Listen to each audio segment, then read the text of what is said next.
What advice would you give to security teams who are beginning to secure a Kubernetes environment? Like, what are the kind of things that they need to keep in mind? Yeah, we might have touched upon this a little bit earlier, but right, of course, I would say start small, right? So don't just, shift all your applications to Kubernetes and containers and assume everything will be okay, right? I would think about the first application. You might want to do a test case with Kubernetes, right? And then see what kind of experiments you can run there to figure out your security strategy, and also your operational strategy, right?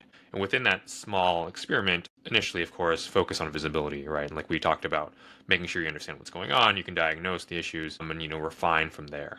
And then after that, you want to focus on configuration, right? So think about making sure you minimize the cluster misconfigurations, you kind of define some more blueprints and what have you. And then moving on to, say, IAM least privilege, right? So looking at RBAC and the different types of ways you can kind of lock down the privileges and the blast radius within Kubernetes itself.